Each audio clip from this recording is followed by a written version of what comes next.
Call me crazy if you want, but I've never liked store-bought pesto. I don't know. Susie, I know why, because homemade is so much better, but you know what's even crazier than that? Back in 2016, I was told that I had MS. Then I was told I had another rare disease that was going to leave me blind and paralyzed. So I was put on 13 prescription medications and overdosed with chemo, not even the normal rounds, overdosed. Then one day, as I was sitting in my chemo chair, manifesting and visualizing my life of normalcy back on the ocean and smelling the fresh air and breathing in those ocean scents, something wasn't sitting right. It was weird because normally I was all doped up and numb, so I wouldn't even have these feelings. Something in my gut told me to get another specialist. So I moved to California. At that moment, I was in Las Vegas. I waited 9 months to get into this specialist. Turns out I'm healthy. Nothing is wrong with me. And I couldn't believe the specialist, so then I went to see 5 more, and then I had neurologists, and then I had the top diagnosing expert in the world call me on a cell phone from China while I was at an inpatient facility with my doctor.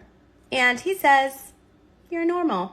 You are not sick." Can you imagine? So then, of course, I have a medical malpractice case on my hands. If you're not familiar with those, if you are representing yourself, not even representing yourself, but if you have an attorney and you are not hooked up to an oxygen tank, deceased, or missing a limb, those cases are very difficult to win or to take, especially when attorneys have caps. They don't want to work X amount of hours for a minimal amount of money. So I did what I always do. I took matters into my own hands and I became an overnight attorney. I represented myself in not 1, not 2, not 3, but 6 medical malpractice cases, went over all of the information with different law firms. No one would take my case. I moved forward, did it myself. I closed those 6 cases in a record-breaking time of 18 months in the middle of the pandemic, and to this day have helped save the lives of thousands of patients. Because when I was diagnosed, being told that I was about to be blind and paralyzed, how am I going to make money? So I launched a podcast.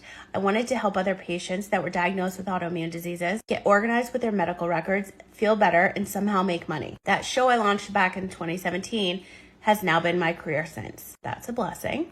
But what's more important is the saving of the lives of other patients. I'm a huge patient advocate since then, obviously. And because the way I went about it, I'm legally allowed to say their names, which is more important to me than any dollar amount I could have ever won. If you want those full stories, they're available on the Kellyanne Cares podcast. You would not believe trauma I had to re-go through after the trauma of being sick.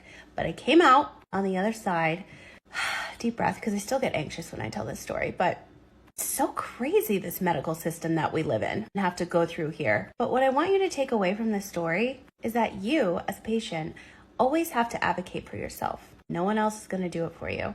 I once waited hours to get typos fixed on medical records, drugs renamed. All those little things saved my own life. I saved my own life. So I feel that because I got a second chance at life, that I'm here to do the same for others. If I have to make my own damn pesto, so be it. Also, being in the kitchen is therapy for me. I used to be a chef on yachts, but that's a whole nother crazy pesto story. So what I want you to take from this story is please always advocate for yourself and always go with that gut feeling. Because if I didn't do that, I would not be here sharing this crazy story with you today. And if you're ever in Las Vegas looking for a neurologist, please message me. So I'll tell you the ones that you should not go to. Or you could just Google Kellyanne Cares podcast and listen to them there. So advocate for yourself. Make sure those medical records are organized. Always listen to your gut and always make your pesto homemade. That store-bought shit, that's crazy. And so is this story, but I'm so glad that I'm here to share it with you today. Now I need a drink.